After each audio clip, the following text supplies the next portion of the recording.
I've been avoiding the scale lately because I already know what it's going to say.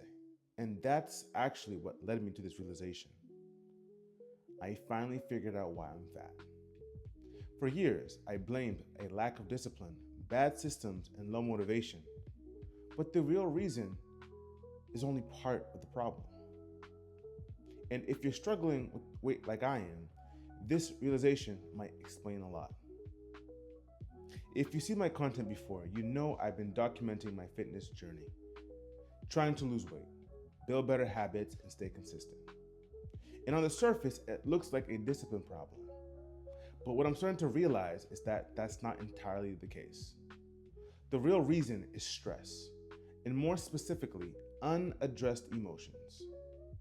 Not hunger, not laziness, just stress that really never gets processed. And when life gets overwhelming, work pressure, family responsibilities, lack of sleep, your brain starts looking for relief. Something that makes you feel better quickly. And food is one of the fastest ways to do that. The problem is most of us think the solution is more discipline. But if the real problem is stress, discipline alone isn't going to fix it. When I start looking honestly at my habits, something becomes obvious. I don't overeat when life feels calm. I overeat when life feels overwhelming. Long days at work, stress at home, lack of sleep, feeling like everything's piling up. And instead of dealing with those emotions, I just push them down. But emotions don't disappear when you ignore them. They just sit there. And when your brain is carrying stress and unresolved emotions, it starts looking for relief. Something fast, something easy, something that gives you a moment of comfort. And food does that extremely well. For the longest time, I thought the solution was discipline alone. Just wake up earlier, just track calories better, just try harder. But discipline only works when underlying pressure is manageable. When stress is high and emotions are unresolved, discipline eventually runs out. And that's when people think they've failed. But the problem isn't that they're weak. The problem they're trying to solve is an emotional problem, but with the discipline solution. When I start looking at where a lot of my stress actually comes from, I realize something very uncomfortable. Some of the emotions I'm carrying aren't coming from work or routines or even a lack of sleep.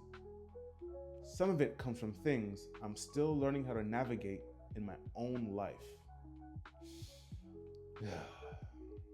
One of those things is raising my autistic son. And I want to be careful how I say this, because this is something I'm still figuring out in real time. There are emotions that come with it: responsibility, uncertainty, stress, and I sometimes don't always process the emotions the way I should. So instead, I just push them down. But when emotions don't get processed, they don't disappear. They get redirected. And when emotions get redirected, they show up somewhere else. For me, a lot of the time, that redirection becomes food.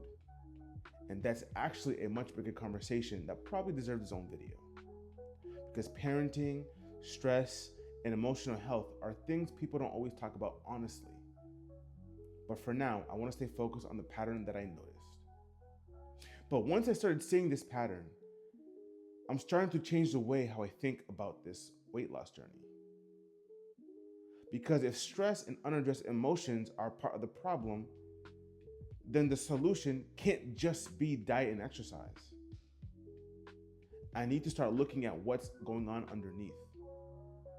Because when stress builds up in your body, your brain starts looking for ways to regulate it.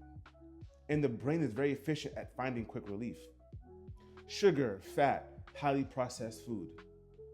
Those foods trigger dopamine and temporarily calm the stress response.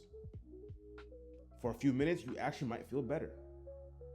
But the problem is that the relief doesn't last, because the stress is still there. The emotions are still there. So the cycle just repeats. For me, realizing this was very uncomfortable, because it meant my weight wasn't just about food. It was about dealing with things emotionally. And I'm still learning how to navigate that. But understanding the root cause of the problem changes how you approach the solution. Instead of just trying to rely on systems and discipline, I need to start to focus on reducing stress. And part of that is dealing with your emotions. If you're also on your weight loss journey, this might be something worth thinking about too. Because sometimes the problem isn't what we're eating, it's what we're carrying.